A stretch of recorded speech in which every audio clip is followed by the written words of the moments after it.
একটা তো হচ্ছে দুর্নীতির সমস্যা রয়েছে, রাজনীতিকরণের সমস্যা রয়েছে, তারপরে শিক্ষা বা জনসচেতনতার একটা সমস্যা রয়েছে, এবং আমাদের অদক্ষতা, আমাদের নিয়মনীতি না মানা, নিয়মনীতি বাস্তবায়ন না করা।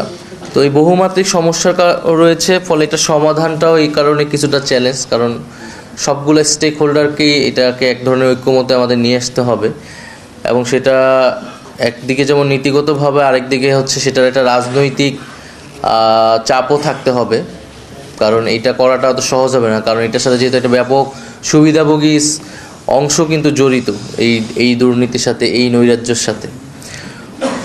ফলে আমাদের এই বিষয়গুলো মাথায় রেখে আমরা যদি কাজ করি, আমরা মনে করি যে এটার সম্ভব, এবং মানুষের ভিতরে কিন্তু সেই আকাঙ্ক্ষাটা আছে। এবং আমি প্রথমেই যেটা বললাম যে যেহেতু 2018 সালের নিরাপদ সড়ক আন্দোলন একটা আমাদের কিন্তু চোখ খুলে দিয়েছিল সেই সময়, যে নিরাপদ সড়কের বিষয়টা যে খুবই একটা মৌলিক বিষয়, এবং সেই সময় 18 সালের পর থেকে এটি ব্যাপক আলোচনায় আসে বিভিন্ন সেক্টরই।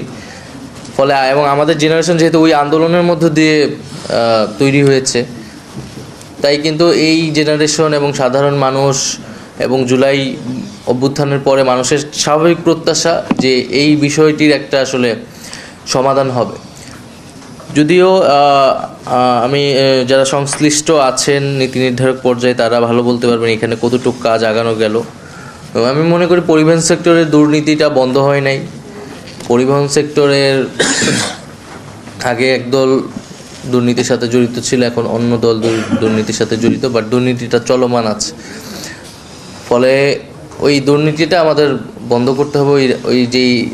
সেই জায়গায় আসলে রাজনৈতিক দলগুলোর একটা দায়িত্বশীল ভূমিকা আসলে প্রয়োজন, কারণ রাজনৈতিক কর্মীরাই এই ঘটনাগুলোর সাথে জড়িত, দুর্নীতির সাথে।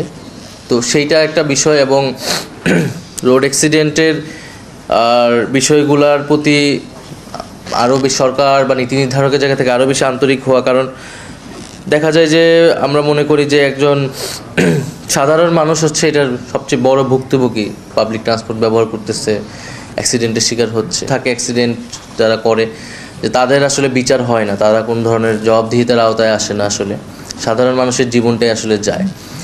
তো এই একটা চিত্র কিন্তু আমাদের সমাজে আছে, এটারও আসলে পরিবর্তন হওয়া দরকার। কারণ এই ঘটনাগুলোর সাথে যারাই জড়িত, যে হচ্ছে নিয়ম নীতি না মেনে হচ্ছে গাড়ি চালাচ্ছে, তো সে যেই হোক না কেন, আসলে তাকে বিচারের আওতায় আনা, জবাবদিহিতার আওতায় আনা, এটাও একটা সমাজে উদাহরণ তৈরি করে আসলে।